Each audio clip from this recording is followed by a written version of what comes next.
Buenas noches, chicos. Buenas noches, profe. Hola, profe. Bueno, 8:12. Entonces, arrancamos a las 8:20. De aquí a las 8:20, por favor, em, al correo me van a enviar cuánto es la longitud de desarrollo de una barrita de 1 pulgada en una viga en la parte superior usando las fórmulas reducidas. ¿Listo? Longitud de desarrollo de una barra número 8 en la parte de arriba de una viga. Tienen hasta las 8:20. Me lo envían al correo.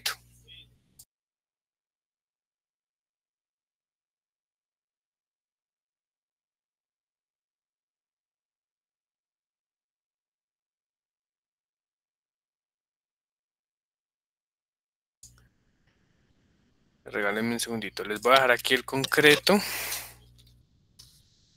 Primas 30.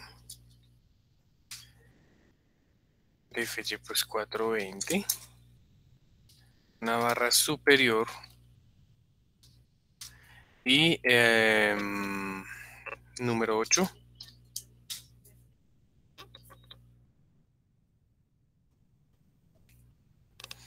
¿Qué más necesitan? Dimensiones del elemento, ¿no? No, usen fórmulas reducidas. Ok. Supongan que no cumple espaciamientos. Para que puedan usar ahí sus dos opciones de longitud de desarrollo para que puedan ver cuál usan. Listo. Entonces, 8:20.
Profe, ¿me puedes facilitar, por favor, el correo?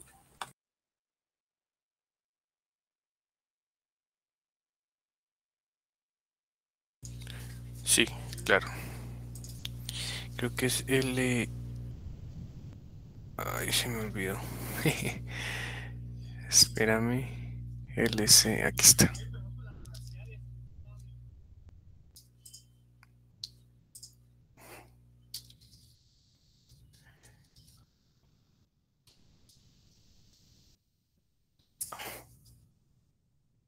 Este es el correo.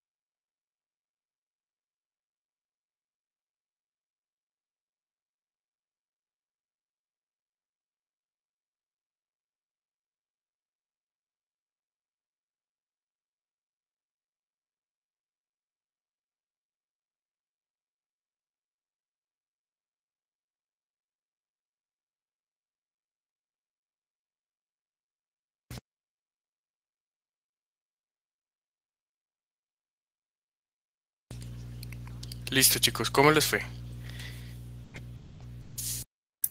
Ay, profe, perdón, 2 minuticos más para ya enviarte el correo. No, estaba muy fácil, chicos. 8:22. Yo estoy tomando foto para enviarle el correo, profe. Dime. Estoy tomando la foto para enviarle el correo. Vale. No te alcancé a escuchar, ¿me repites? Que ya le estoy tomando la foto para enviarle el correo. Ah, bueno, listo, vale, vale. No, solo escriban el número. Solo escriban el... Pues bueno, sí, está bien, envíen la fotico, está bien.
Listo, chicos. Entonces ya vamos a arrancar.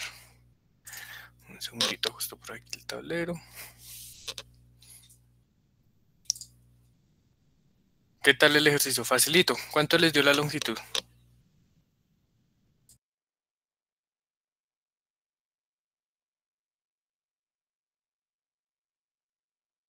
¿O no les dio? 1,78 me dio. 1,78 a Cristian. El resto. Profe, pues personalmente no me confundí, no me dio. No, no le dio. Angie, ¿cuánto te dio?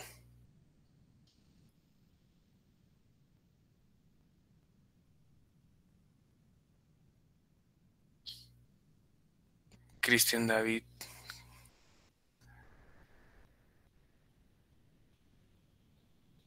¿Se les dio o no? ¿Están viendo el partido? A mí me dio 1771 aproximado, o sea, me dio como 1770,63. Me dio 1771.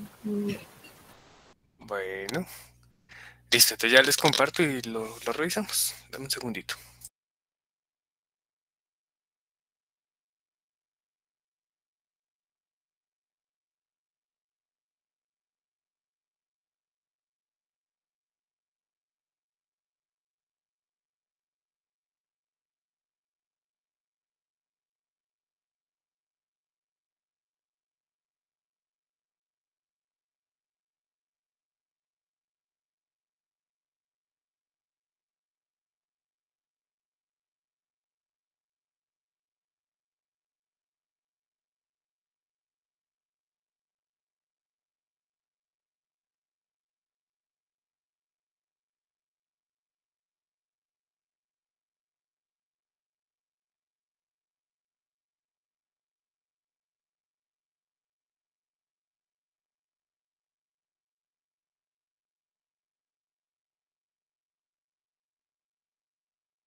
Listo, ahora sí que verán con ustedes, pero es que estaba en una reunioncita.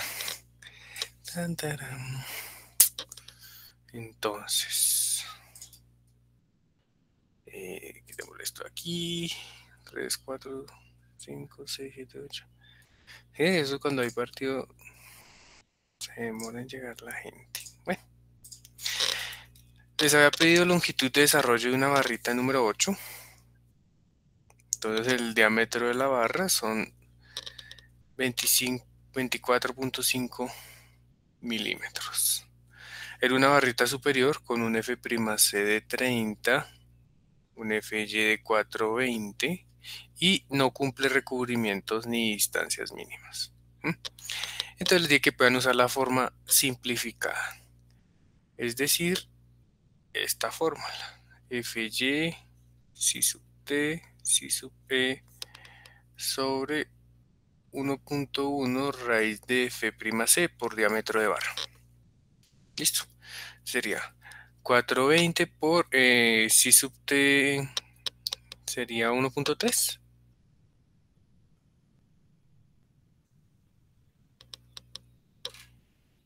No me acuerdo cuál es cuál. Bueno, que es 1.3. Debería ser... Sí, si sub T. 1.3. 1.0 porque no tiene epóxico. Y esto por 25.4. Ahí está. 420 por 1.3 dividido entre 1.1 dividido entre la raíz de 30. Todo esto por 25.4 me da 2301 milímetros. ¿Sí? Bueno, suponiendo que no hubieran usado 1.3 sino 1.0 porque se equivocaron en eso.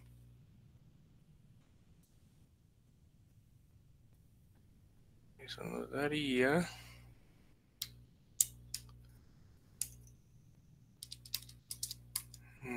1770. ¿Vale? Yo les había dicho que era una barrita superior.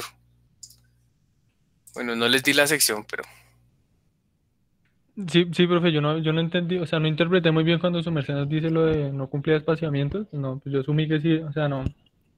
Pronto fue no, como error conceptual ahí que no lo relacioné con el recubrimiento. claro, recuerden que nosotros teníamos unas ecuacioncitas. Qué pena, voy a interrumpirte por aquí. Estas de acá. Cuando cumplen los requisitos de espaciamiento podemos usar estas de acá, pero como no, pues toca usar estas de acá. Sí. Vean dos cositas raras, digamos, lo que les dije de no cumple espaciamiento, se refería a eso. Y era una barra superior para que usaran el de 1.3. ¿Vale? ¿Cómo sabía que no? Ah, pues que siempre se equivocan en eso, entonces ya uno sabe dónde mirar. Listo. Entonces continuemos con nuestra clase. ¿Cómo les fue con la clase, con los videitos de flexión? ¿Sí los pudieron ver?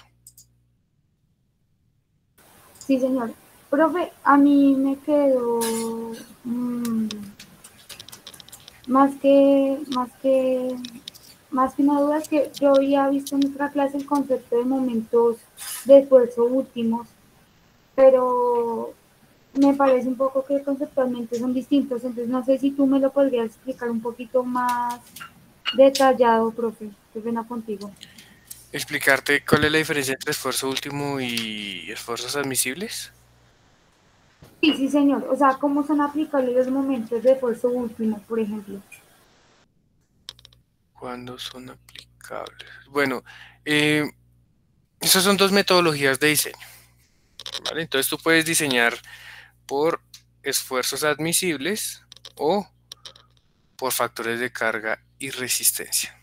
Actualmente nuestra norma tiene este método, pero el de esfuerzos admisibles era aceptado por allá en la NSR el 95, creo. Sí. O sea, en teoría tú deberías diseñar por LRFD. Lo que pasa es que en muchos cursos de diseño explican este de esfuerzos admisibles porque es una base fundamental para entender muchos comportamientos del acero, del concreto reforzado. Pero la principal diferencia es la siguiente. Los esfuerzos admisibles buscan llegar a un esfuerzo límite dividido por un factor de seguridad. ¿Vale? Entonces, digamos, si tú estás diseñando una sección a flexión, tú puedes obtener tus esfuerzos de compresión y de tracción, y el esfuerzo máximo a tracción y a compresión tienen que ser menores a un esfuerzo límite, que por lo general es un esfuerzo admisible sobre un factor de seguridad. Sí, entonces eso se basa solamente en factores de seguridad. Ya cuando llegó el LRFD fue un poquito más estudiada la vaina. Entonces, ¿qué estudiaron estos manes del LRFD? Primero, las cargas. ¿Cuál es la probabilidad de ocurrencia de las cargas? Esos factores de carga de mayoración vienen de un estudio de probabilidad de ocurrencia simultánea de cargas. Y asimismo, la resistencia, que son los dos puntos importantes que necesitamos. Entonces, ¿ellos qué dijeron? Dijeron, bueno, vámonos por el lado desfavorable. Aumentemos las cargas con unos factores de mayoración y disminuyamos la resistencia con unos factores de reducción, que son nuestros FIS. Estos factores de reducción tienen en cuenta muchísimas condiciones, por ejemplo, que el material no sea el que dicen que es, que tenga una variable, como todo, pues no es exacto, ¿sí? Pues que esté dentro de una desviación estándar, que ese día llovió, entonces en la obra cambiaron las condiciones de humedad, o hizo mucho sol, o no vibraron el concreto. Todo eso está en esos factores de resistencia. Y las cargas, pues obviamente con su probabilidad de ocurrencia. Listo. Entonces el LRF es más como un estudio probabilístico de las estructuras, mucho más, pues no más seguro, pero sí es otro enfoque totalmente diferente a los esfuerzos admisibles. Ahora, ¿con cuál debemos diseñar nosotros? Con el LRF según la NSR 10. ¿Sí? ¿Para qué usamos esfuerzos admisibles? Por ejemplo, lo usamos para cimentaciones. ¿Por qué los suelos, por ejemplo?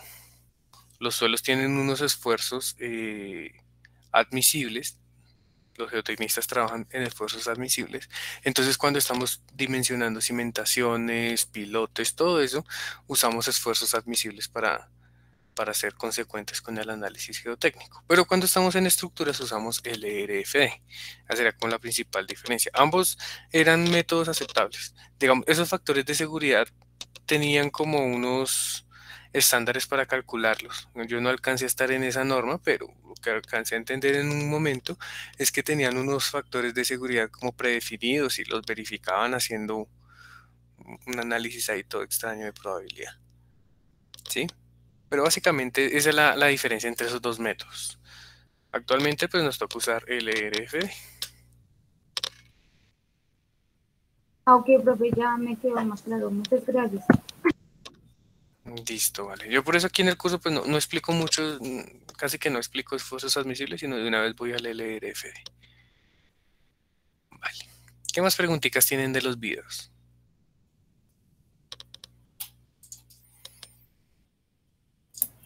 No, profe, pues yo personalmente no me los alcancé a ver todos.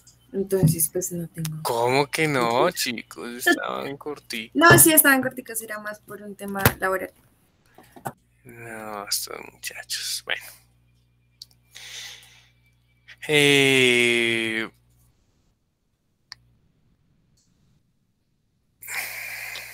A ver, ¿qué hacemos? ¿Qué hacemos? ¿Qué hacemos? ¿Qué hacemos? Bueno, hablemos del concreto simple.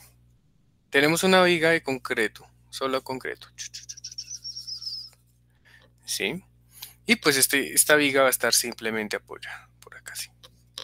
Esta viga va a estar sometida aquí a una carga W. Una carga W. Listo. Entonces, pues esa viga se va a deformar sometida a esa acción de esa carga. Y esta deflexión va a generar unos esfuerzos en la sección transversal. Voy a pintar por aquí la sección transversal de esa viga, mirándola por un ladito. Aquí para allá pues está su viga. Y sobre esa, en cualquier punto pues va a actuar un momento interno. Digamos este momento. Bien. Entonces sobre la sección transversal el momento genera unos esfuerzos y unas deformaciones pues coherentes con su sección. Suponiendo que el elemento pues no se ha fisurado, que estamos en los rangos bajos de deformación, pues el diagrama de esfuerzos sería algo así. Con unos esfuerzos de compresión y unos esfuerzos de tracción en la parte de abajo. Este en teoría es nuestro eje neutro. Y ya, eso sería. Esos dos esfuerzos yo los puedo condensar como una carga a compresión y una carga a tracción, un par de fuerzas que van a estar separadas a una distancia J. ¿Listo? Entonces, si aplicas el equilibrio en esa sección, pues decimos que el concreto, la compresión va a ser igual a la tracción. ¿Sí? Y pues el valor de la tensión, de la tracción o de la compresión, como la sección es elástica, no se ha fisurado, pues sigma C va a ser igual a sigma T, ¿no? Los esfuerzos de compresión va a ser igual a los esfuerzos de tracción, es igual al esfuerzo. Listo. Entonces, la compresión, esa carga de compresión sería el prisma de compresiones que actúa en esta cara. Algo así. Este prisma de compresiones. Pues el área de ese prisma, esto va a ser la profundidad, la B, y esto va a ser H medios. Después el área de ese prisma sería sigma por h medios, base por altura, sobre 2 multiplicado por la profundidad B. Y eso nos va a dar la compresión o también nos va a dar la tracción. Porque recuerden que abajo es el mismo sigma. ¿Sí? ¿Qué es J? Pues es la distancia entre esos dos resultantes. Vale, entonces está la sumatoria de fuerzas axiales. Ahora hagamos una sumatoria de momentos respecto al eje neutro. Igualémoslo a 0. Entonces sería C por J debe ser igual a T por J. ¿Sí? Porque las dos fuerzas son la misma, la J es la misma. Entonces el momento yo lo puedo tomar como cualquiera de esas dos ecuaciones y me va a dar lo mismo. C por J, entonces sería sigma BH sobre 4, que es la carga que calculamos antes, multiplicada por SJ. SJ sería por aquí 2 tercios. A ver, voy a hacerlo por aquí a la derecha con este triángulo. Este sería, la altura total sería h medios. Y la resultante estaría por aquí. Aquí sería 2 tercios de h medios. O sea, h tercios. ¿Sí? Y tenemos h tercios acá y h tercios acá. Entonces sería 2h tercios. Listo, ese sería el brazo entre las dos fuerzas. Entonces el momento que resiste una sección de concreto reforzado se calcula como sigma BH al cuadrado sobre 6. Es el momento máximo que resiste esa sección de concreto reforzado. Bueno, ¿cuál es el problema? Pues, ¿cuál es el límite de este esfuerzo? Entonces vamos a ver cuál es el esfuerzo admisible que puede tener mi sección. A compresión, pues es 0.85 por F' sub C. Y atención, ¿cuánto es? ¿Se acuerdan cuál era el esfuerzo admisible del concreto a tracción? ¿O entre qué rango de valores está? El máximo es 0.05, ¿es la cosa? No, esa es la deformación máxima del acero para Ok. entrar a tracción. ¿No era el de 0,003? No, esa es otra deformación. Están hablando de deformaciones unitarias. El esfuerzo... Profe, ¿era del 10 al 15% del F sub C del concreto? Exactamente. Del 10 al 15%. Vámonos con el caso favorable. Digamos que tienen un muy buen concreto que va a ser el 15% de F''C. Lo pongamos en F''C, el del ejemplo, 30. Entonces, 30 por punto 15 nos da 4.5 megapascales. Ese es el esfuerzo máximo a tracción, el admisible, antes de que empiece esto aquí a... Ah, bueno, hay otro esfuerzo de fisuración que es más bajito, ¿no? Pero bueno, este es el esfuerzo admisible de tracción. Listo. Entonces, vamos a calcular el momento máximo de una sección de 30 por 50. Entonces sería 4.5 por 10 a la 3 kilopascales multiplicado por 0.3 metros multiplicado por 0.5 metros al cuadrado, todo sobre 6. Sería 4.5 por 10 a la menos 3 a la 3 por punto 3 por punto 5 al cuadrado dividido entre 6 me da 56.25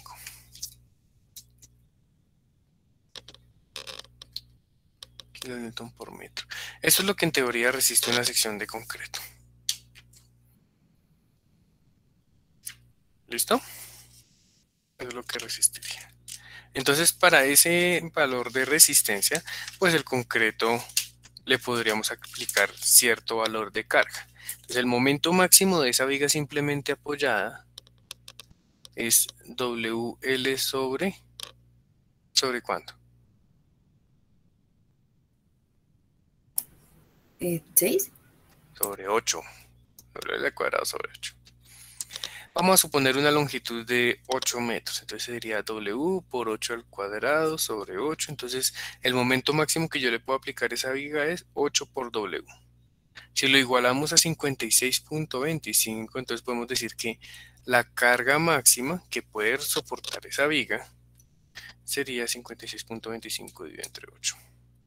7 kilonewton por metro. No es poquito, es harto. Pero bueno, está bien.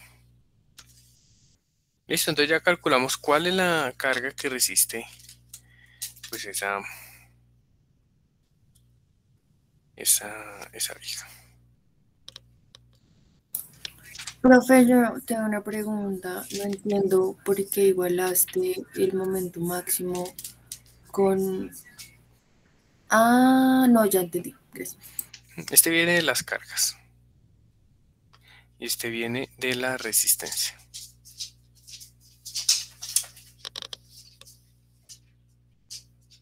¿Listo? Vale. Entonces, a ver qué más está en los videitos. No, es que si no los vieron completos, es mejor explicar todo de una vez rápidamente. Yo creo que veamos la presentación rápidamente para poder hacer un ejemplito y porque si era como bastante tema y no nos podemos, no puedo seguir si no lo tienen claro. Entonces esa sería la carga máxima que puede soportar esa viga. Fíjese que pues ahí no estamos usando ningún factor de resistencia ni nada de eso. Este es el que necesitamos. Fricción. No alcancé a borrarle las anotaciones del semestre pasado, pero pues ahí nos servirán de algo.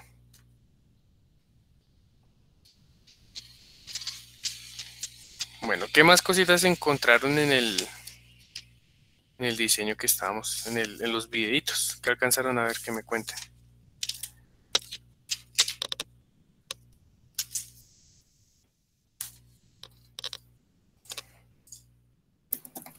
Pues me parece chévere lo de la falla balanceada, como entender eso de la falla balanceada y la la sobreforzada y la subreforzada, como cuando se le pone más acero o cuando se le quita, entonces se le pone menos acero, cómo falla la viga.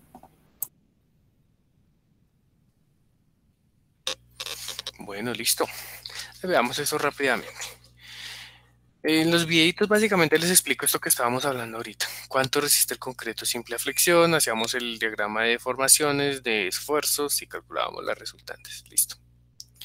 Entonces ahí determinamos el momento máximo que resiste la sección de concreto. Pero también hablábamos de los principios fundamentales que regían esto.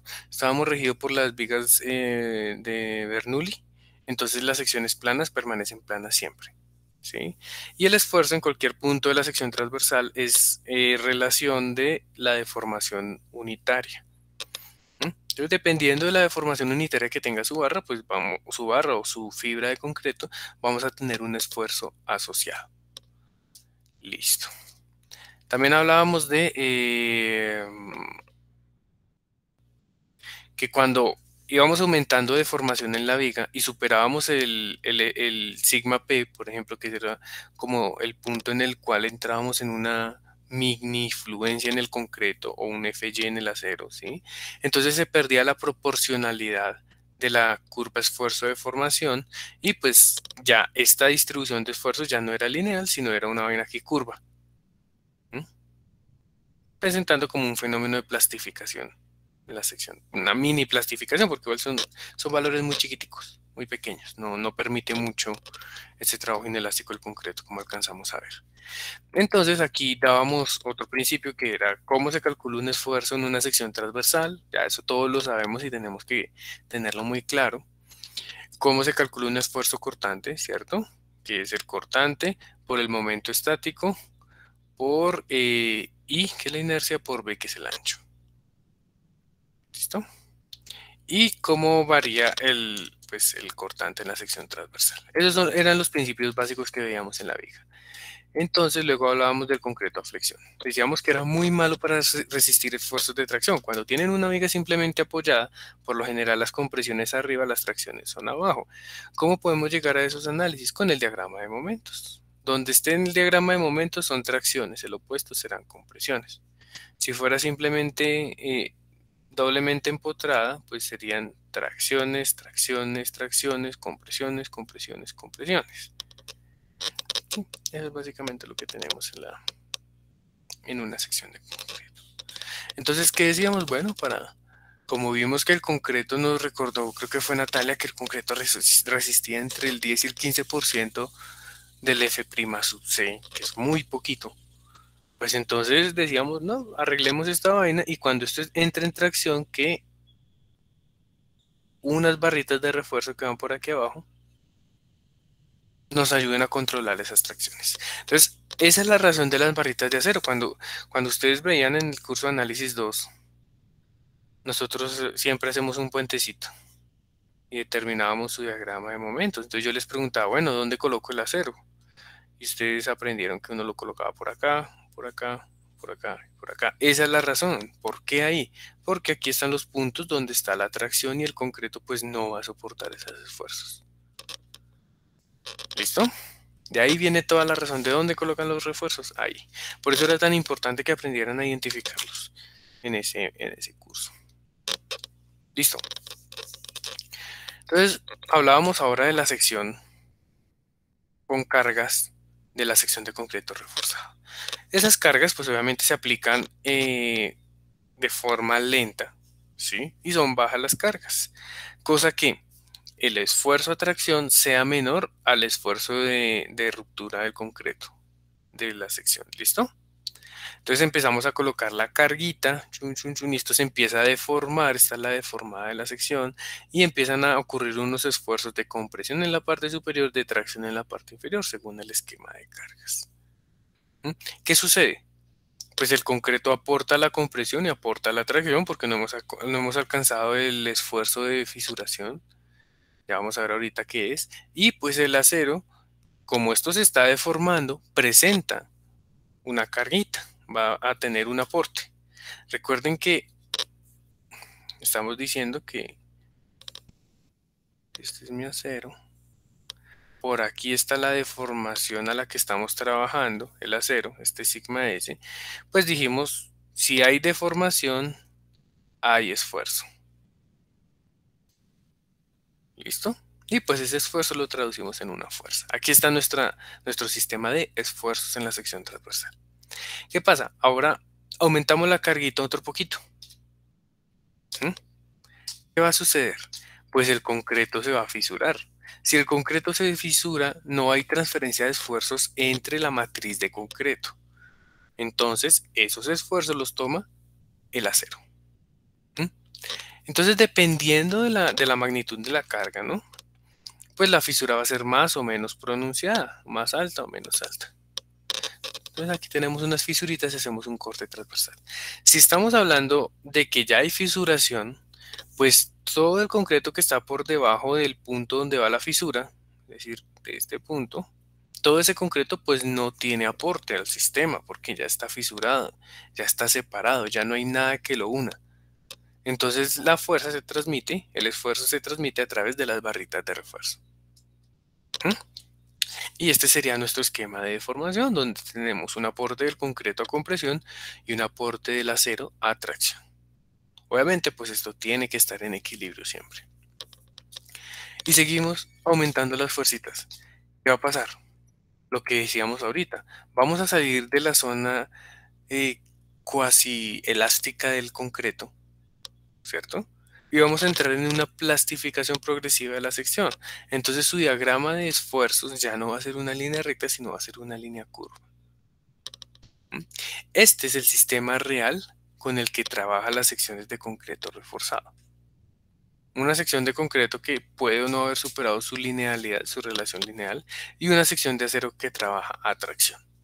Si seguimos incrementando la carga, como aquí ya llegamos al sigma C máximo, es decir, al 0.85 F' sub C, pues entonces esto va a fallar y la sección puede presentar una falla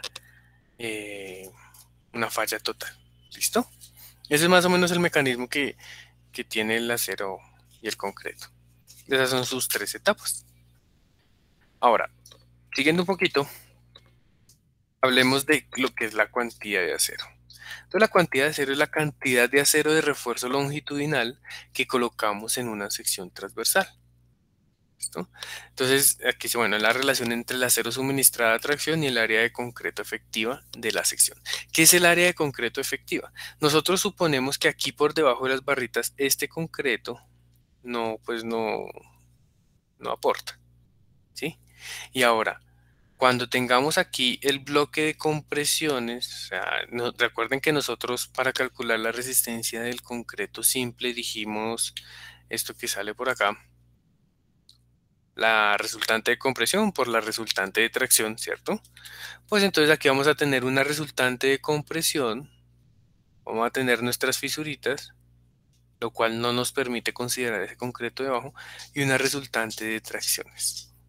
La distancia entre la fibra más comprimida de la sección y esa resultante de tracciones es lo que llamamos de la altura estructural de la sección. Entonces fíjense que nosotros no consideramos como de altura de diseño el H, sino el D para las vigas. Y pues dependiendo de la cantidad de acero, nosotros podemos tener tres tipos de fallas: balanceada, sobre reforzada y subreforzada. Entonces hablábamos de los tipos de falla por flexión.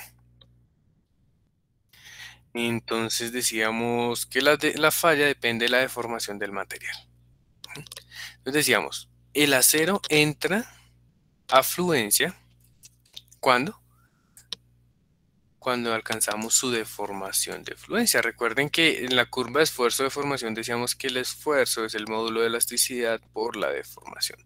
¿Sabemos cuánto es la deformación de fluencia? La deformación de fluencia sería el esfuerzo de fluencia sobre la deformación unitaria, el módulo de elasticidad del acero. Y aquí está calculado. 420 megapascales sobre 200.000 megapascales. Este FY pues puede cambiar, ¿no? Puede ser o 4.200, 420, o 240, o 550, con acero de alta resistencia, ¿vale? Entonces a partir de ese punto el acero plastifica. ¿Listo? Entonces ahí podemos decir que el acero falló.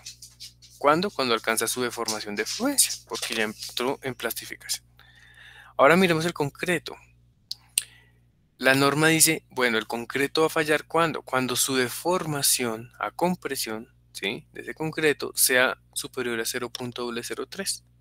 Entonces tenemos los dos puntos de falla. El concreto en 0.003, el acero en 0.021. Entonces a raíz de eso definamos qué es una falla balanceada. Dice, la falla balanceada corresponde al estado en cuando el concreto alcanza su deformación de 0.003 y el acero alcanza su deformación de fluencia. Eso es lo que llamamos una falla balanceada. Ambos materiales fallan al tiempo. Entonces por aquí dice, si colocamos más refuerzo en la falla balanceada, crece la sección, pero falla primero el concreto. Si colocamos menos acero, falla el acero y luego falla el concreto. Ahí es donde sale el concepto de secciones sobre reforzadas y subreforzadas. Entonces, una sección sobre reforzada es cuando el concreto llega a esta deformación unitaria antes de que el acero fluya. Es decir, cuando la cuantía que colocamos es menor a la cuantía, perdón, es mayor a la cuantía balanceada. ¿Listo? Y cuando la cuantía es menor a la cuantía balanceada, tenemos secciones subreforzadas. Entonces, en ese caso, ¿qué pasa? El acero alcanza su fluencia antes de que el concreto alcance 0.003. La falla se da en el acero generando un sistema de falla dúctil. ¿Cuál de esos dos sistemas de falla son los que nosotros estamos buscando en el diseño?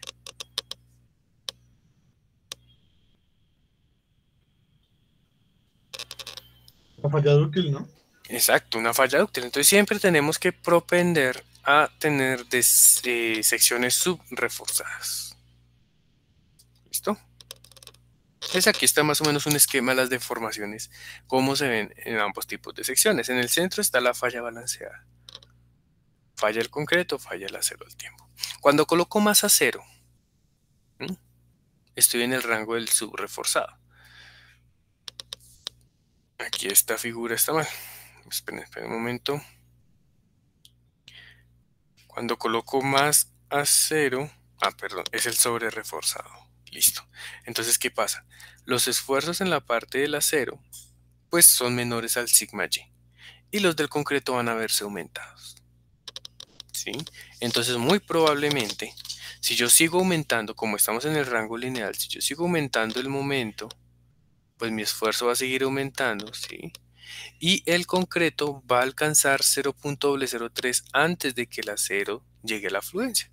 Entonces ahí es cuando tenemos una falla frágil. Cuando tenemos el caso contrario, que le colocamos menos refuerzo, pues los incrementos de esfuerzo van a tener mayor efecto en el acero.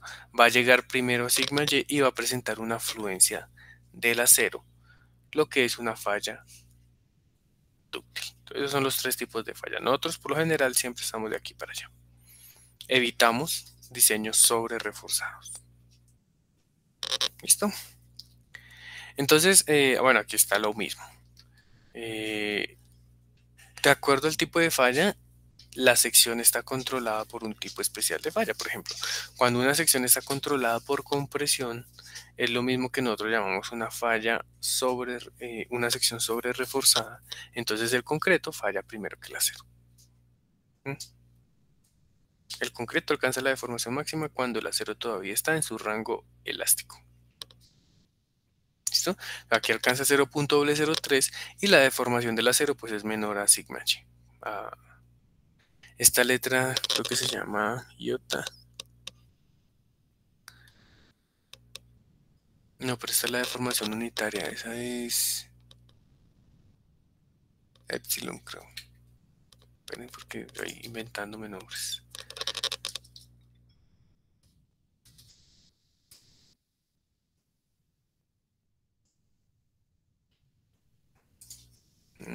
Aquí sí está.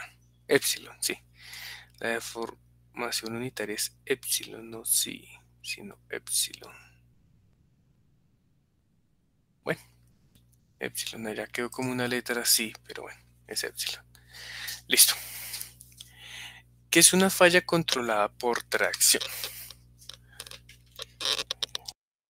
Regálenme un segundo.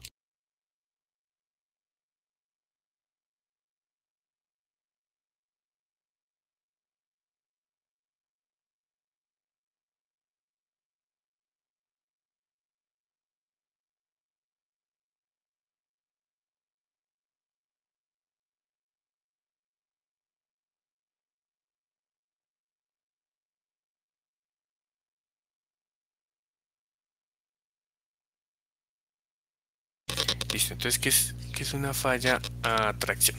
Entonces, la norma dice, bueno, usted va a tener una falla controlada por tracción, ¿cuándo? Cuando el concreto llegue a 0.003, pero el acero llegue a 0.005. Si ustedes se fijan, esto es mucho mayor que el sigma y. Entonces, tenemos prácticamente tres zonas. En el momento de la falla, o está controlada por compresión, o está controlada por tracción. Este límite sí es específico del acero, 0.005.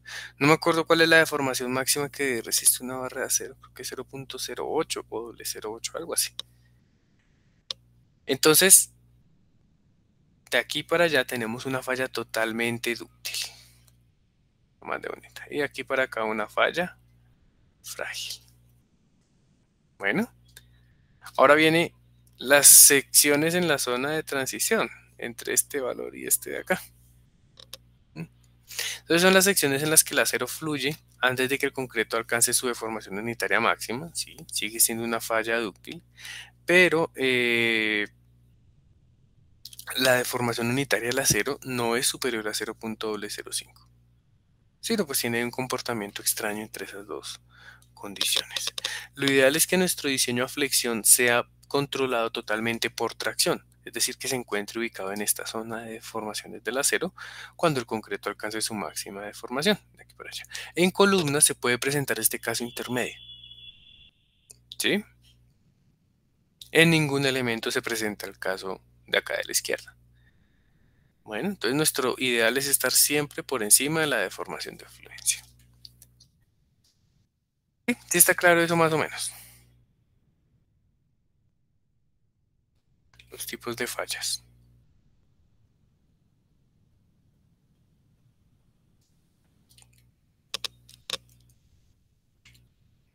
Si me oyen, sí, ahí está el micrófono. Sí, sí, señor. Vale, listo. Eso es lo que decía básicamente, así, muy rápidamente lo de las zonas de falla. Habla un poco lo que nos preguntaba Natalia al principio, diseño por estados límites, o sea, LRFB, cómo se amplificaban las cargas. Ahí están las combinaciones, ya las conocemos. Cómo se reducía la resistencia, eso depende del tipo de esfuerzo que estemos analizando. Y listo, creo que eso era todo lo de ese primer tema. Entonces vamos con el siguiente tema, ya como para entrar a mirar un poquito más del diseño. 3A flexión.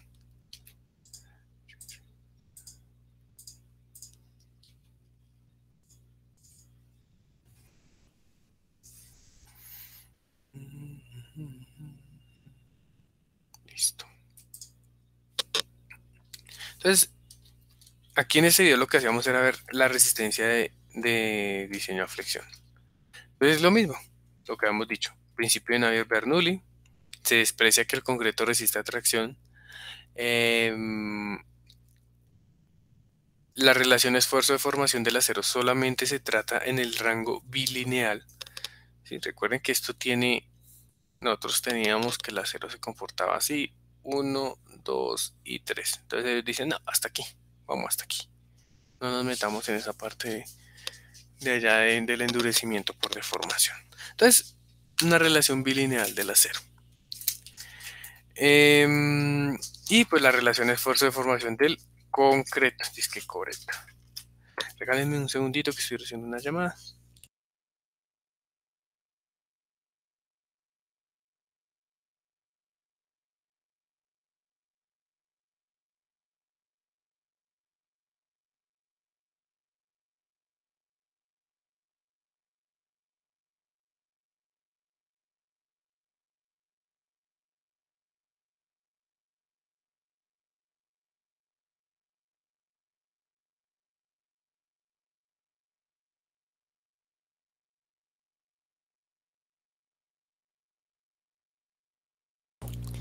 Listo, chicos, qué pena. Pero es que a fin de año los clientes no descansan, entonces qué mamera eso. Listo. Entonces, bueno, trabajamos con una relación bilineal y veníamos a este esquema. ¿Qué es este esquema? Pues vamos a aumentar la carga, igual que habíamos hecho ahorita, poquito a poquito. Va suavecito, vea. Una carga para la condición A. ¿Qué pasa en esa condición? El concreto está lineal, ¿cierto? Es decir, no ha alcanzado la, la deformación de 0.003 aquí, ¿sí? Y pues el acero presenta su tracción. Hacemos un incremento de carga B. Ya una parte del concreto entra en esa parte de la curva que ya no guarda relación lineal, ¿cierto? Ah, no, perdón, aquí todavía no estamos en 0.003. Recordemos lo siguiente, la curva del acero, del concreto. Pero vamos a la curva del concreto por aquí, que está bien bonita. Acá, ¿sí? La curva del concreto es lineal hasta cierto punto por acá, ¿sí? Después de ese punto, pues pierde su relación elástica y presenta este cambio en la curvatura, ¿cierto? Eso es lo que tenemos. Entonces, en el primer estado de carga estamos en esta zona de relación del concreto. Todas las fibras de concreto están en su zona que podemos asumir casi que totalmente lineal. Si no estoy mal, si no me acuerdo, la memoria no me falla, este punto es cuando estamos a 0.45 F' sub C, más o menos a ese punto, a ese valor de esfuerzo, nosotros determinamos el módulo de elasticidad. Entonces, de materiales, no me acuerdo mucho de materiales ahorita. Bueno, entonces ese sería nuestro primer estado. El concreto todavía tiene una relación lineal esfuerzo de formación. ¿Qué pasa? Las fibras superiores, pues obviamente van a estar siempre más esforzadas que las fibras interiores. Empezamos a aumentar la carga, llegamos al punto B. Entonces, esas fibras superiores presentan un comportamiento en este rango, ya en la segunda parte de nuestra curva, que no es lineal, sino que es pues una curva, literalmente. Entonces, todas estas fibritas pues ya no se comportan linealmente. Si seguimos incrementando la carga, más y más fibras empiezan a no comportarse linealmente. Vamos a llegar a un punto de cargas D, de esfuerzo de deformaciones D, en el cual todo el concreto presenta un comportamiento aquí con una deformación de 0.003. ¿Sí? Este ya es como la condición máxima antes del estado, antes de la falla del concreto.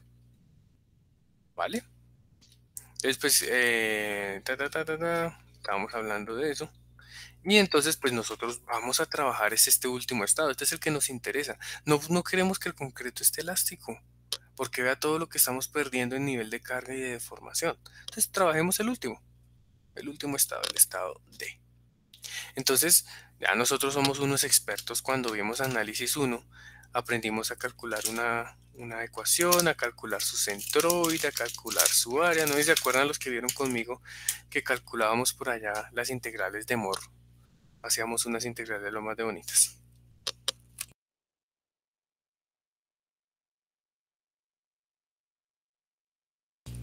Entonces, pues, la idea es que el diseño sea sencillo, ¿no? El diseño, créanme que es la materia más fácil de todas.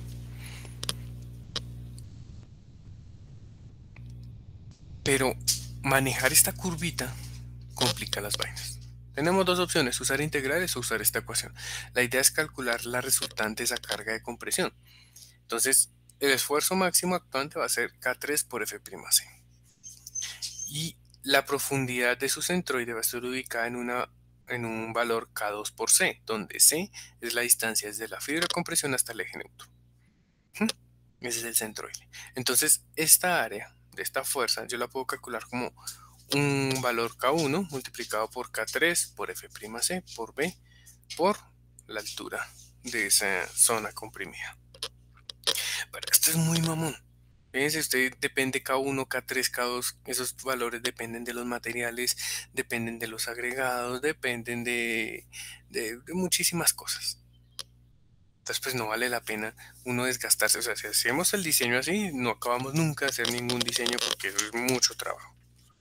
Entonces, Whitney propuso que reemplazáramos esa distribución por algo que los ingenieros conocemos muy bien, que es un rectángulo. Pero pues obviamente ese rectángulo tiene que cumplir ciertas condiciones. Condición número 1. La resultante real de compresión en el concreto tiene que ser igual a la resultante de compresión en ese bloque equivalente. Y la ubicación de la carga de la carga resultante real tiene que ser igual a la ubicación de la carga en el concreto. Entonces él dice, listo, vamos a proponer un bloque equivalente. Su valor máximo de esfuerzo lo vamos a limitar a 0.85 F'C. Bueno, y aparte de eso, el centroide, pues el bloque no va a ser total, porque si fuera total, estaríamos sobreestimando la sección, estaríamos haciendo algo así. Y pues esos centroides ya no coincidirían, entonces estaríamos incumpliendo una de las premisas. Entonces, pues vamos a reducir el bloque tal que esa resultante sea igual en ambos casos. Entonces, este es el famoso bloque equivalente de Whitney, un bloque de altura A, de base 0.85 F'C y cuyo centroide para la resultante de carga va a estar a la mitad de esa altura A. Entonces, estas dos áreas pues deben ser iguales, ¿no? Si lo que queremos es que sean equivalentes, pues C de la izquierda y C de la derecha deben ser iguales. Cuando hacemos esa equivalencia, llegamos a esta expresión de acá abajo. K1 por K3, bueno, perdón. Vamos a igualar las profundidades de la resultante. K2 por C igual a 0.5A. Entonces despejamos. Pasamos, este sería como A sobre 2, ¿sí? Lo pasamos a la izquierda y queda 2K2. Y aquí dejamos A sobre C. Este A sobre C es lo que nosotros llamamos el beta 1. Beta 1 es un valor que nos determina la relación entre la profundidad del eje neutro C y la profundidad del bloque de compresiones de Whitney. ¿De qué depende? De la calidad del concreto. Solamente la calidad del concreto. Regálenme un segundo.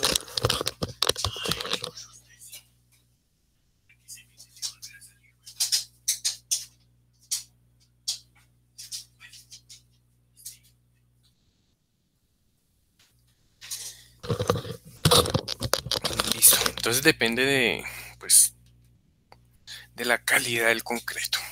De esa forma nosotros podemos encontrar el A al cual está trabajando nuestra sección conociendo el C.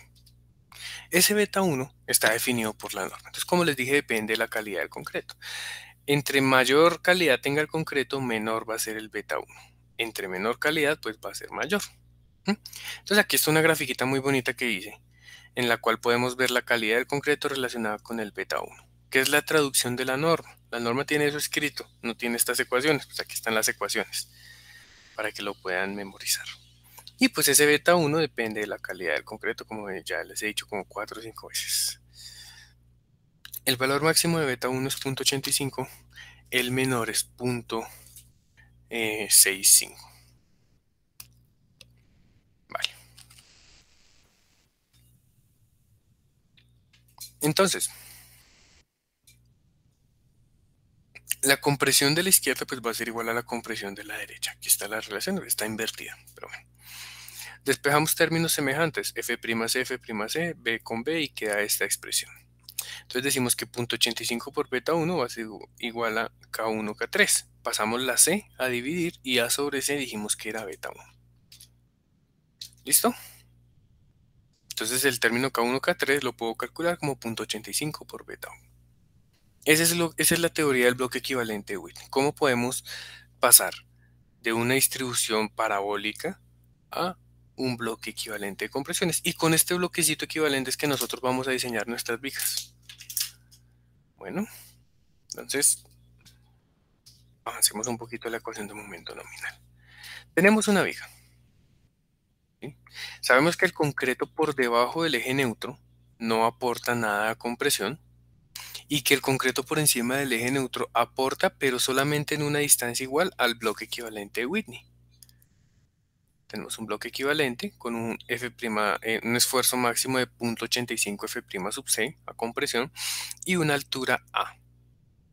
Y abajo pues tenemos una fuerza de tracción. Entonces haciendo este esquema sabemos que la distancia entre la fibra de compresión y el refuerzo es D, ¿cierto? Que es la altura estructural. Entonces nosotros podemos calcular la resultante de tracciones y la resultante de compresiones y encontrar la separación entre las mismas. Sabemos que el concreto, la resultante de concreto se aplica en A medios y que la del acero se aplica en D. Entonces la distancia entre esa compresión y esa tracción sería D menos A medios. ¿Vale? ¿Cómo calculamos nosotros esta fuerza de tracción? Pues A sub S por Fy. En realidad lo podemos calcular como A sub S por Fs. Bueno, en vigas por lo general es A sub S por Fy, porque están controladas por tracción. Y el A sub S, que es el área de la sección, es la cuantía por B por D. Recuerden que por allá al principio de la presentación teníamos que la cuantía es A sub S sobre B por D. Entonces A sub S sería la cuantía por B por D por Fy. Y en cambio la compresión en el concreto, como es un bloque equivalente, sería 0.85 F'C por la altura A por la profundidad de la viga B. Recuerden que esta viga, si la miramos por aquí, de frente, tenemos es una viga de B por H y el bloque de compresiones está en esta zona, con una altura A. Entonces el esfuerzo lo puedo pasar a fuerza como el esfuerzo por A por B, que es esto que tenemos acá. Listo. Entonces el momento interno, como eso está en equilibrio, es decir, la compresión es igual a la tracción, el momento lo puedo calcular como C por la distancia o T por la distancia. C por la distancia es igual a T por la distancia. Es la misma expresión. Entonces, como queremos que el acero falle primero, nos vamos solamente con la expresión del acero. Entonces, el momento resistente de la sección es T por D menos A medios. Reemplazamos T y me queda ρ por B por D por Fy por D menos beta 1 por C sobre 2, que es el mismo A. ¿Listo?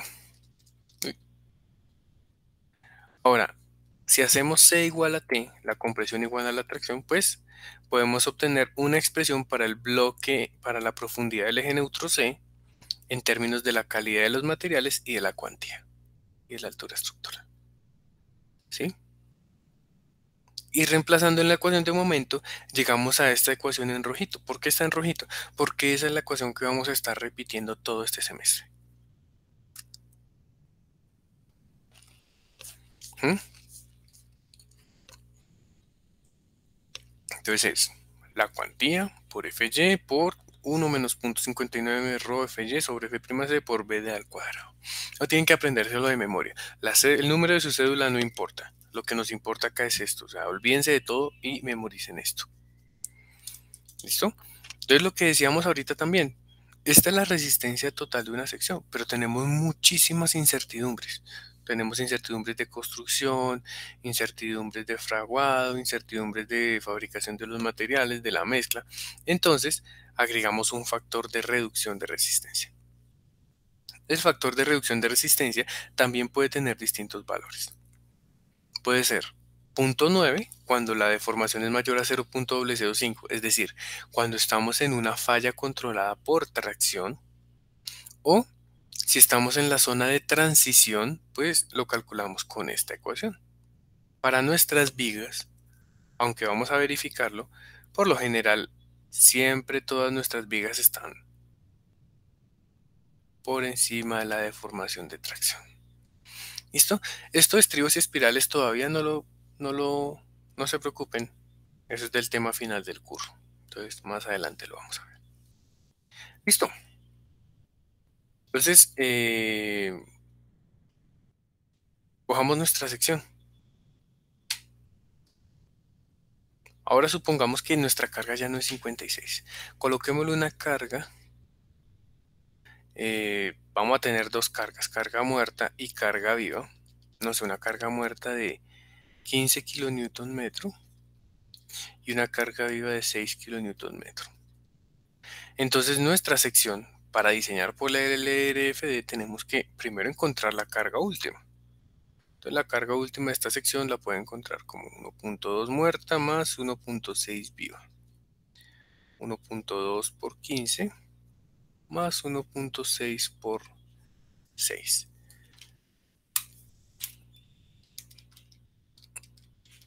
Eso nos da 28. 27.6 kilonewton por metro. Entonces el momento último en el centro de la luz dijimos que era WL al cuadrado sobre 8 o W por 8. 27.6 por 8 me da 220.8 kilonewton por metro. Este es el momento último. Obviamente la sección de concreto simple no nos sirve, que solo resiste 56. Estamos aplicándole 220. Entonces, sí o sí la sección va a fallar. ¿Qué hacemos? Colocamos refuerzo. Entonces, propongámosle una seccioncita a esto. Vamos a decir que nuestra viga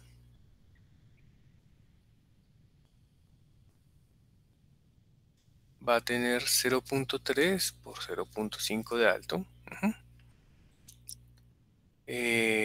Y va a tener por aquí unas barritas de refuerzo que vamos a diseñar. Vamos a suponer inicialmente que estas barritas están a una profundidad de 0.47. Puede que sí lo estén, puede que no. Ya vamos a ver. Listo. Entonces, el F' sub C va a ser de 21 megapascales. El Fy va a ser de 420 megapascales. El recubrimiento de la barra van a ser 0.03 metros a 3 centímetros. Y vamos a tener unos estribos número 3. Listo. Entonces planteemos nuestra ecuación de momento nominal. El momento nominal de mi sección va a ser ρ por Fy por 1 menos 0.59 ρ por Fy sobre F' sub C por B por D al cuadrado. Listo. Entonces, este momento nominal pues tenemos que reducirlo por un factor phi, que inicialmente va a ser 0.9. Esto tiene que ser mayor a mi momento último de diseño. ¿Cierto? Entonces, ¿qué conocemos de esta ecuación? Fy lo conocemos. F'C lo conocemos. B, D conocemos una primera aproximación. ¿Qué nos queda pendiente? Rho. Bueno, phi lo conocemos como 0.9. Entonces nos queda pendiente ρ. Hay diversas formas de calcular ese ρ. La primera pues es usando una calculadora, usando una hoja de Excel, usando algún programa por internet que resuelva ecuaciones cuadráticas. Yo lo hago por lo general de la siguiente forma. Voy a despejar esta ecuación. Voy a irme con esta ecuación. Entonces voy a decir el momento último sobre phi por fy por b por d al cuadrado va a ser igual a rho menos 0.59 rho al cuadrado fy sobre f' sub c. Listo. Reorganizamos esta expresión. Dejémosla como una ecuación cuadrática. 0.59 fy sobre f' sub c por rho al cuadrado menos 1 por rho más mu sobre phi fy b d al cuadrado es igual a 0. Mi incógnita es rho. Entonces, ¿cómo solucionan ustedes esa ecuación? ¿Qué ideas tienen?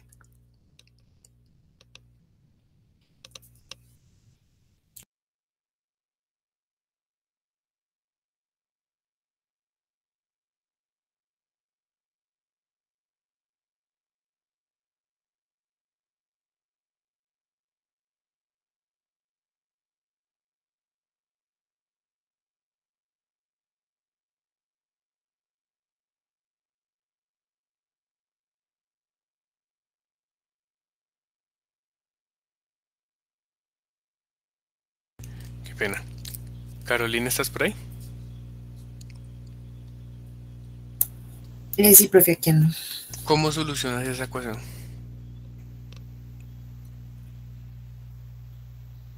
Estoy pensando, profe.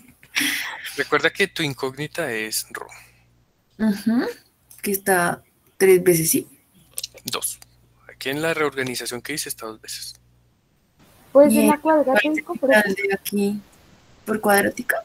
Exacto. ¿Cuál es la solución de la cuadrática, Carolina? ¿Cómo es? Menos, no, espérame. Ujú. Más o menos b, Menos b menos b, más o menos la raíz cuadrada de 4 veces b por c. No, no, no, no. Uy, profe, ya no me acuerdo. 4ac A por c menos b al cuadrado. Espérate, menos b más o menos la raíz de b al cuadrado menos 4ac. Nos confundimos ambos. Ah, B al cuadrado menos 4ac sobre 2a. 2 veces a. Claro, esto tiene una forma de cuadrática que no se la puede quitar. Esto es a, esto es b y esto es c. Pero esta ecuación cuadrática, gracias Carolina, les da dos cuantías. ¿Mm? De esas dos cuantías van a escoger la menor. Entonces, miremos nuestros valores. Nuestro valor A para nuestra viga sería pues 0.59 por 420 sobre 21. ¿Sí? Eso me da 11.8. Mi B pues sería menos 1 y mi C sería el momento último, que lo traemos por aquí, 220.8 sobre phi 0.9 por el F sub Y, pero como aquí estamos en kilonewton, aquí toca en kilopascales, multiplicado por B, multiplicado por el primer D que supusimos, que era 0.47 al cuadrado. Entonces ese valor C me da 220.8 sobre 0.9 por 420 por 10 a la 3 por 0.3 por 0.47 al cuadrado.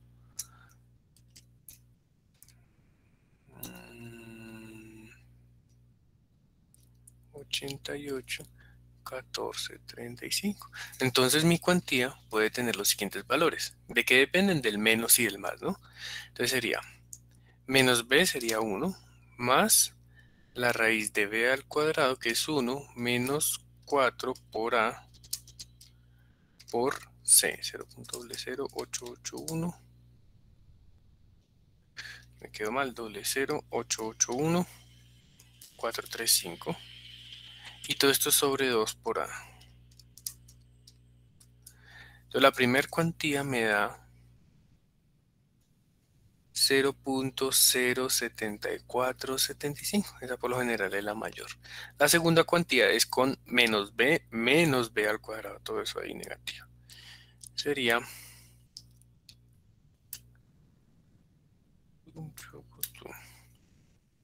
0.00999. Entonces mi cuantía de diseño sería la menor de esas dos. ¿Listo? Ya determinamos la cuantía de diseño. Pues determinemos cuál es el valor del área de acero que yo necesito. Pues 0.00999 multiplicado por B multiplicado por D. Bueno, hagámoslo en milímetros. Entonces por 300 por 470 me da 1409 milímetros cuadrados. Este es el área de refuerzo que yo necesito colocarle a mi viga. ¿Cómo determino esa área? Pues de nuestra tablita que teníamos por acá, de los diámetros de barra, ¿no? Eso lo teníamos en la introducción. Tenemos una tablita de la norma con los diámetros de las barras. Entonces, dependiendo pues del diámetro de barra, vamos a necesitar más o menos barritas. Por ejemplo, estamos trabajando una cuantía de 1409. Podríamos colocarle barritas número 1, número 8, número 7, número 6, no sé, lo que ustedes quieran. ¿De cuál quieren colocar?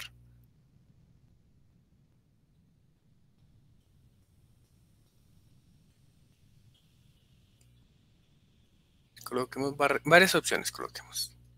Barritas número 5, número 6, número 7 y número 8.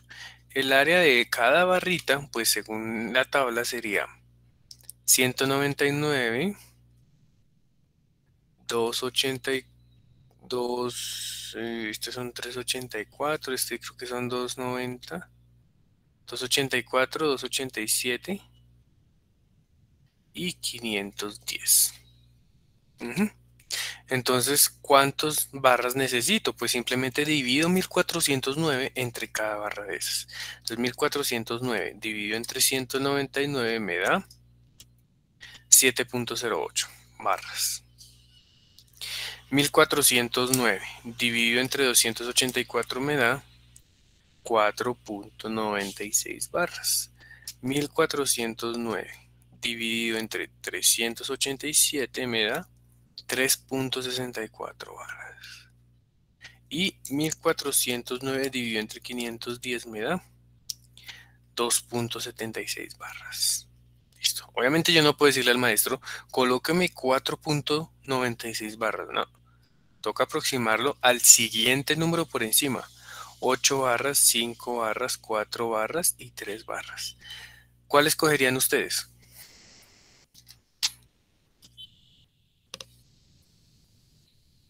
¿Cuál escogerías tú, Ana María?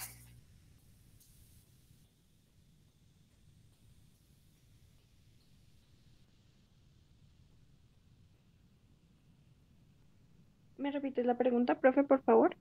Puedes poner 8 barras número 5, 5 barras número 6, 4 barras número 7 o 3 barras número 8. ¿Cuál escoges y por qué?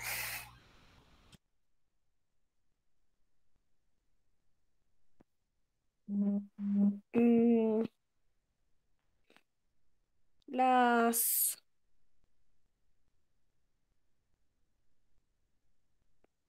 las número 6, porque, ¿Por qué? porque están más cerca a un valor entero. Exacto.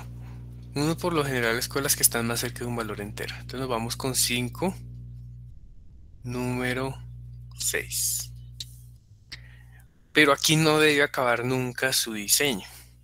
Ya tenemos la 5 número 6. Recuerden que nosotros hicimos una suposición. El D es supuesto. El phi es supuesto. Entonces nos toca verificar esos dos elementos. Verifiquemos el D. ¿Cómo verificamos el D? Entonces tenemos la sección. Tenemos el estribo. Voy a dibujarlo aquí con espesorcito. Y tenemos las 5 barritas número 6. 1, 2, 3, 4, 5. Entonces ya podemos calcular cuál es efectivamente el D de mi sección. A ver. ¿Cuánto sería el D? A ver, ¿quién nos ayuda?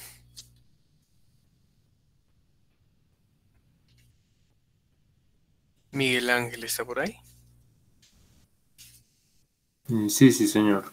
Dale. ¿Cuánto sería el valor del D? Veme dictando la fórmula y yo la voy copiando.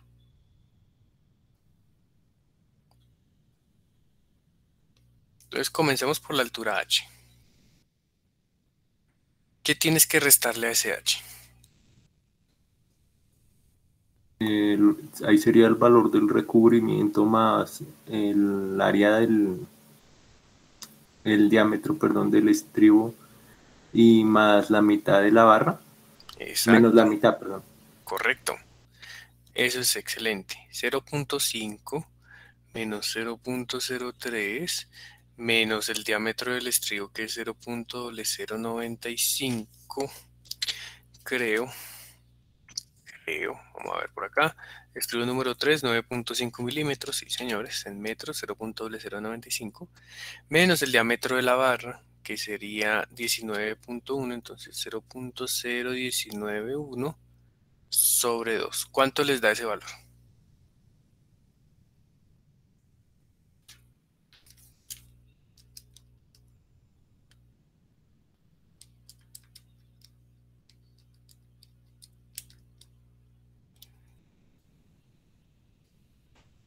A mí me da 0.45.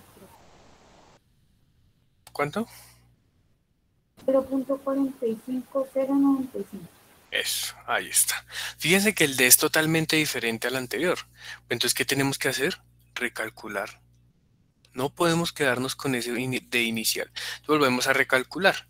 Volvemos a determinar A, volvemos a determinar B, volvemos a determinar C, volvemos a determinar la cuantía, volvemos a determinar el área, volvemos a determinar el refuerzo y volvemos a determinar el D. ¿Cuándo tenemos una aproximación de un D válido? Cuando el D actual es más o menos el 3% del D recalculado. Perdón, del D anterior,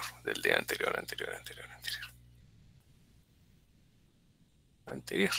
Entonces, ¿cómo sabemos si tenemos que recalcular una viga o no? Entonces decimos 0.45095. Entonces, como aquí 0.47 menos tanto sobre 0.47. Eso nos da lo siguiente. 0.47 menos 0.45095 sobre 0.47 nos va a dar el 4.05% de diferencia. Entonces toca recalcular. Ese 3% es un criterio personal. ¿Listo? No es que la norma diga tiene, no. La norma dice que tiene que ser aproximado hasta cuando el diseño converja. Entonces toca recalcular. Yo tengo unas hojitas de cálculo ya hechas. Ustedes espero también vayan programando todo eso porque les hace falta.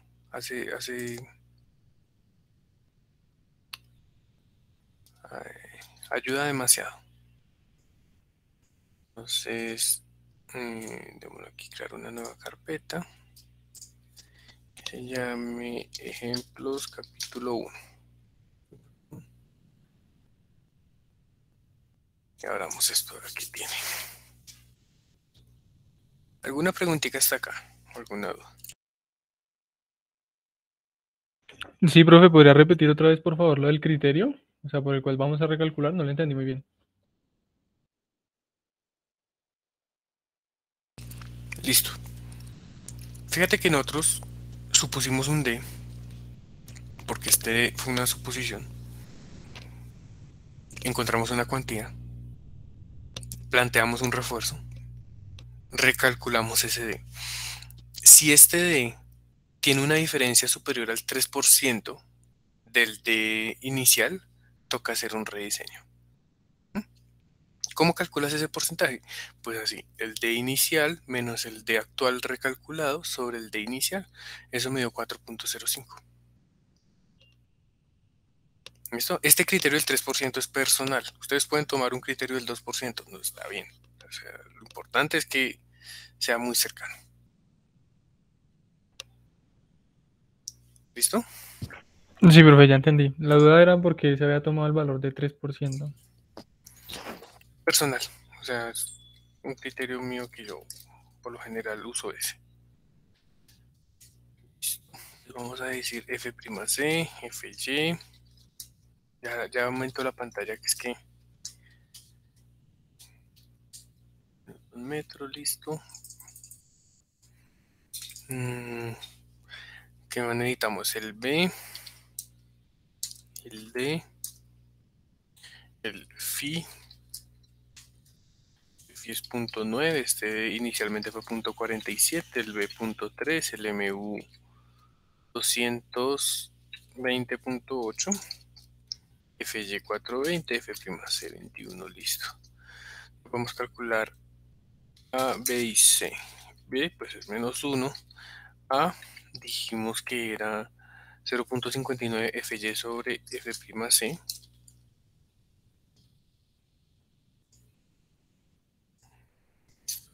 C es momento último sobre Phi por Fy por 1000 por B por D al cuadrado.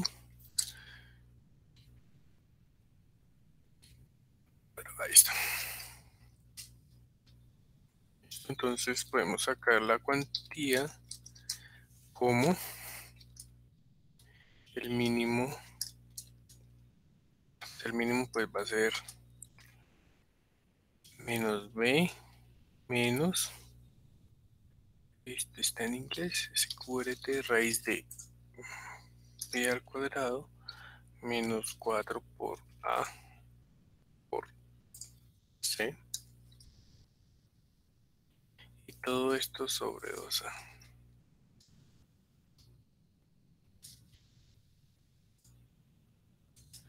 Ahí está nuestra cuantía de diseño. Entonces calculemos el A sub S como este por B por D, listo, y recalculemos, bueno, aquí coloquemos el número de barra, el área de la barra y el área dispuesta.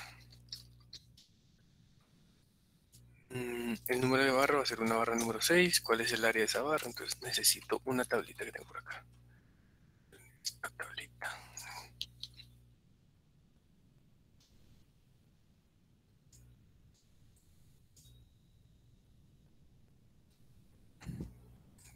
Entonces, dependiendo de la barra, vamos a decirle,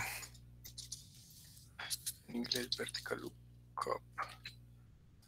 Busquemos esta en este arreglo y la columna 4, la coincidencia 0.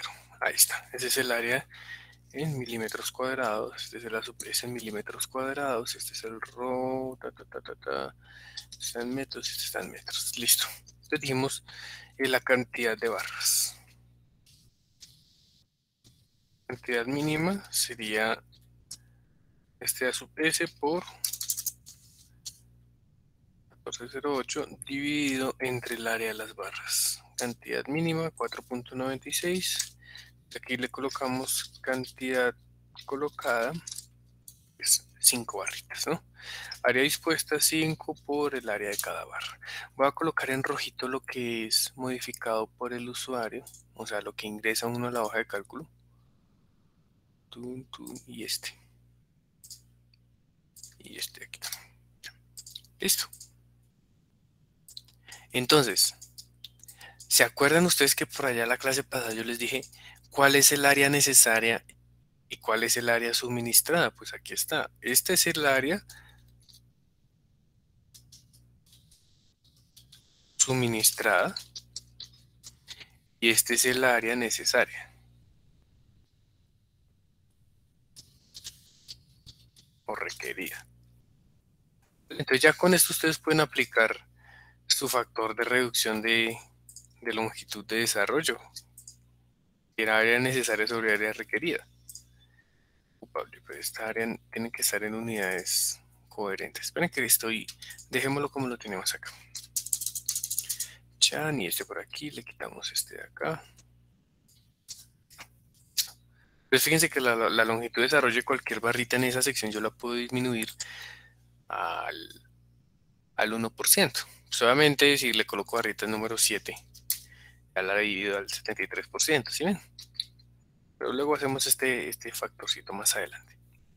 Entonces tenemos el área suministrada y calculemos el D real. Entonces el D real sería H. No tengo el H, falta incluir por aquí el H.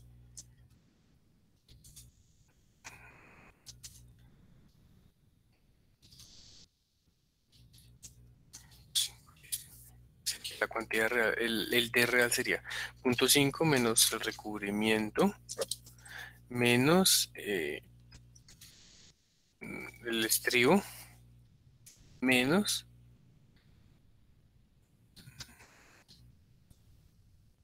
busquemos el diámetro en esta tablita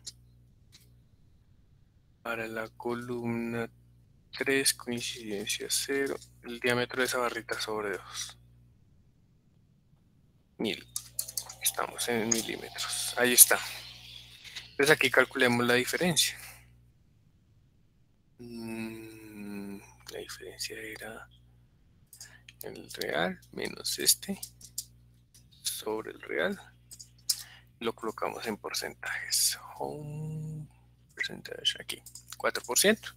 Entonces decimos si este es menor a 0.03, entonces arrójeme un OK. Si no, verify. Aquí nos va a decir verifique la profundidad de. Cambiémosla. Entonces coloquemos aquí 0.45095. Entonces vea, todo ya está calculadito. Nos sirven las mismas 6 barritas. Ah, no, vea que no. Cantidad mínima de barras, 5.24. Entonces aquí ya, ¿sí ven que el diseño original no nos servía? Por eso toca hacer el rediseño. Entonces aquí ya son 6 barritas. Y la diferencia vea que es 0. Entonces estamos bien. En conclusión, mi diseño debería tener 6 barritas. Si colocamos barrita número 7, necesitaríamos 4.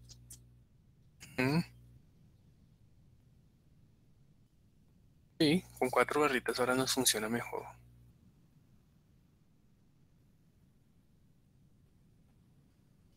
Bueno, vamos a hacer lo siguiente. Vamos a poner una hojita un poquito más completa.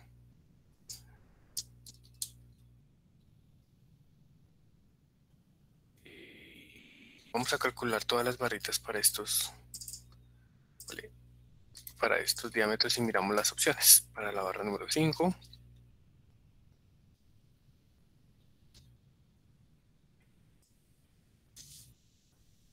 Siete, 8 y 9. 5, 6, 7, 8 y 9. Y pues este va a ser, ¿se fijó? Listo. Entonces aquí sería round up. Este de aquí con 0 dígitos. 8. Entonces ahí uno mira cuál es el mejor, ¿cierto? Entonces este de 3 número 8 puede ser casi que la mejor opción, ¿no? Entonces coloquemos aquí el número definitivo de barra, coloquemos la número 8, cantidad definitiva, y aquí colocamos la cantidad por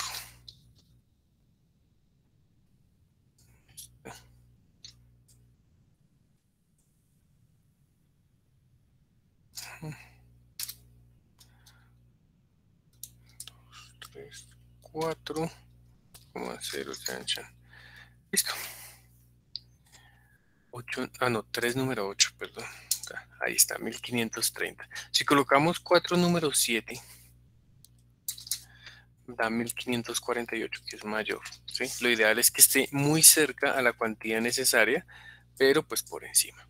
Entonces nos vamos con 8 número 3. Aquí calcula el D real, porque el D real tiene que hacerlo con esto. Fíjese que da una diferencia del 1%, entonces, ok, ahí nos está cumpliendo nuestro diseño. Finalmente dijimos 8 barritas número 3.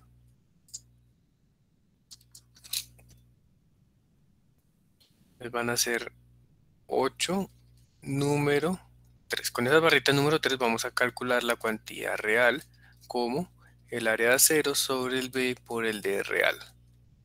El área de acero real. Entonces en este caso serían 3 por 510 sobre 300 por el D real, que era 447.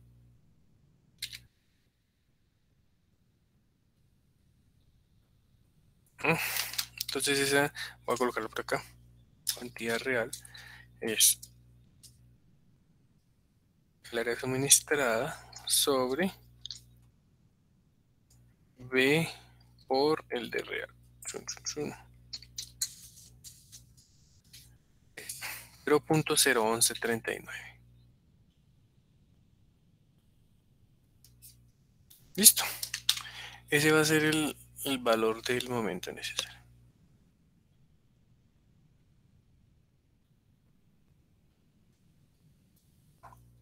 ¿Alguna preguntita de ese diseño?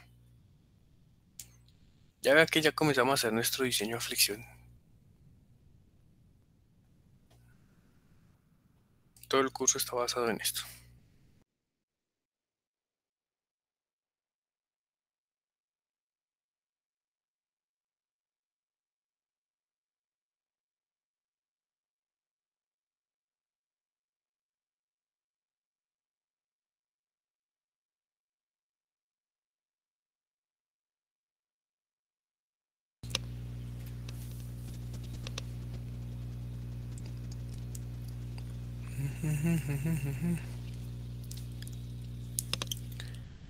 Listo, chicos. ¿Alguna preguntita?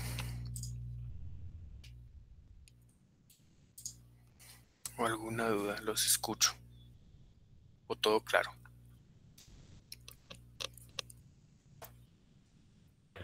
Sí, profe, una inquietud.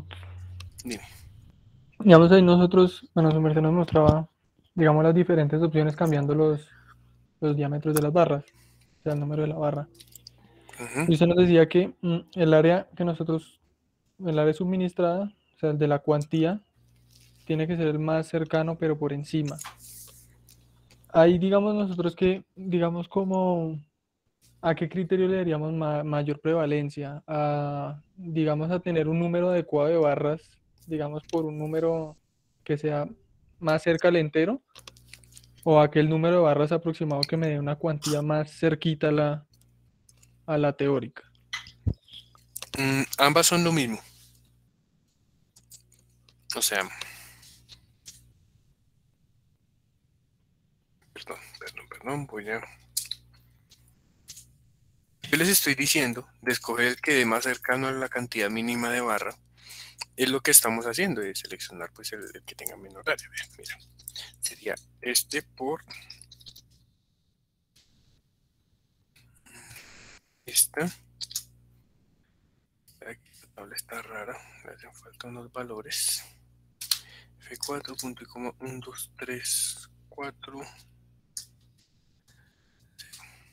Aquí está el valor de todas las áreas. La más bajita, pues es obviamente la que está más cerca a su valor exacto, ¿sí ves? Es lo mismo lo que me estás preguntando, es lo mismo que estamos haciendo.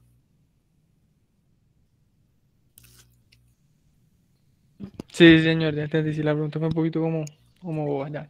No es boba, es excelente la pregunta porque, pues sí es otra forma de verlo, pero también es válida.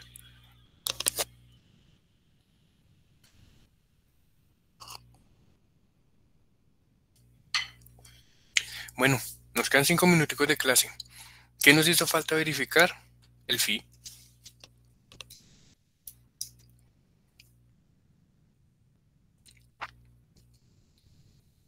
Entonces, el phi, creo que estaba en esta.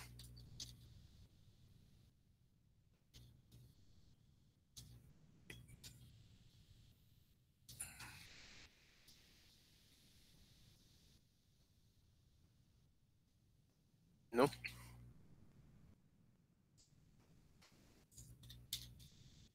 Pues fíjense, el phi es 0.9, depende de la deformación unitaria de las barras de acero, ¿no? Y pues entonces vamos a calcular este c, la profundidad del eje neutro. Entonces decimos, lo primero es el beta 1. El beta 1 pues es 0.85. ¿Por qué? Porque estamos, por acá, en esta zona de aquí. Si tenemos un concreto de 21 megapascales, entonces el beta 1 es 0.85, listo. Ahora calculemos cuál es la profundidad del eje neutro C. Entonces C sería ρ por FY por D sobre 0.85 beta 1 por F', C. Y más sub C. Entonces sería la cuantía 0.01139 por FY por D 0.447 sobre 0.85 por 0.85 por 21. ¿Cuánto les da ese valor de C?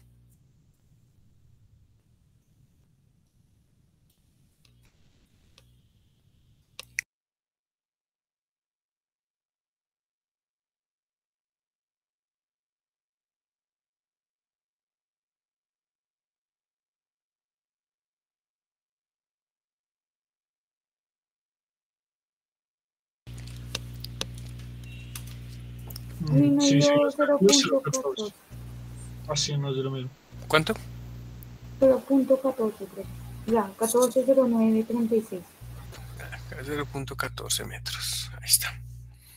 Entonces el A sería beta 1 por C.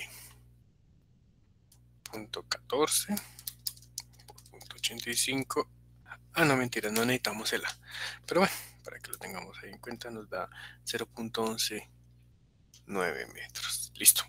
Vamos a dibujar la sección transversal de esa viga. Esa viga viene así. Voy a hacer un corte lateral de la viga. Algo así. Y su eje neutro está por aquí a 0.14. Entonces por aquí está la mitad de la viga que es 0.25. Por acá va a estar el eje neutro. Eje neutro. Trazamos la sección transversal. Entonces ese eje neutro, sabemos que el concreto va a estar a su deformación máxima. Y trazamos una línea recta desde ese punto 003 hasta, bueno, supongamos que es una línea recta, hasta el refuerzo. Por aquí está mi barrita de acero. Mi línea de barritas de acero. ¿Sí? Y este va a ser mi deformación del acero. Entonces vamos a determinar esa deformación. Sabemos que esta profundidad es C, que esta otra es D. Entonces podemos sacarla por relación de triángulos. 0.003 es equivalente a C como la suma total es equivalente a C más D. Entonces la deformación de mi barra de acero va a ser C más D.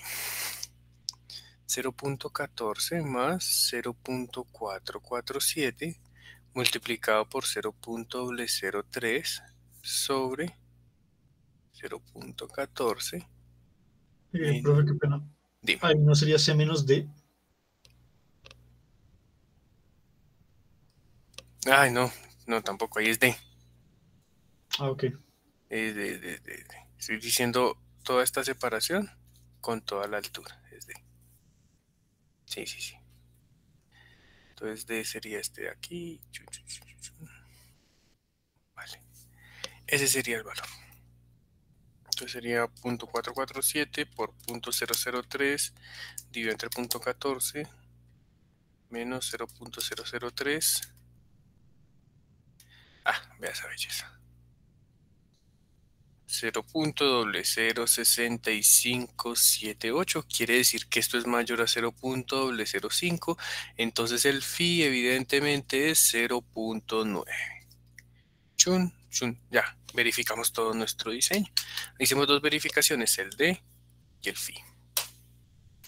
¿Listo? Entonces ya salimos, las dos suposiciones que teníamos, que eran D y phi, ya están resueltas.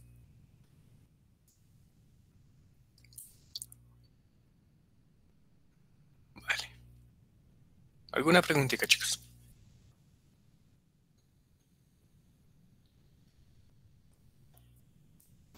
Profe, al igual que con en el parámetro anterior, este phi tiene algún, como algún error, o sea, como hicimos ahorita, que el otro tenía un 3%.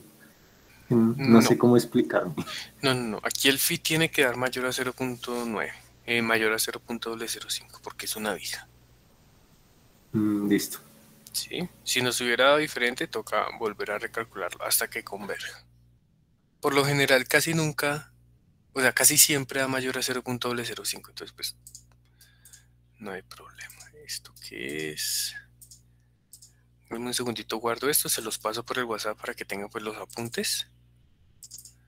11 de noviembre, guardar. Y con eso cerraríamos la clase por hoy. Para la próxima clasecita vamos a continuar a ver otros requerimientos. No solamente tenemos requerimientos de cuántas barras necesitamos, sino tenemos un refuerzo mínimo, un refuerzo máximo y unas cuantías, unos límites de cuantía. Y por último vamos a ver la distribución del refuerzo, que nos ayuda pues a distribuir el refuerzo. O sea, no solamente es el criterio de cuántas barras me cumplen y que esté más cercano, sino cumplir unas separaciones ahí que tenemos que estudiar. Entonces les recomiendo que vean esos videitos allá en el Moodle. Todos ya están inscritos, ¿sí o no? Todos están con acceso a Moodle. No, profe, yo no sé por qué no tengo acceso y pues el estado de videos me lo tuvieron que pasar porque no tengo acceso, no sé por qué. No he cambiado la contraseña ni nada, y pues llaman de correo, pero, o sea, le di ahí como refrescar, pero pues no me llega el correo, entonces llaman de correo, pero no me responden. Espérate, miramos a ver si te puedo agregar. Y te agrego de una vez al Moodle. Creo que es diseño.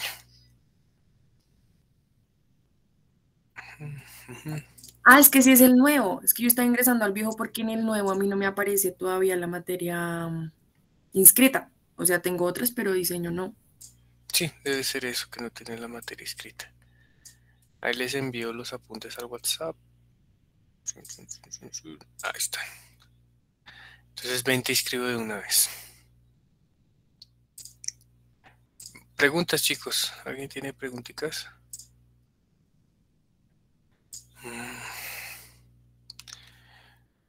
Tú eres Carolina Moreno.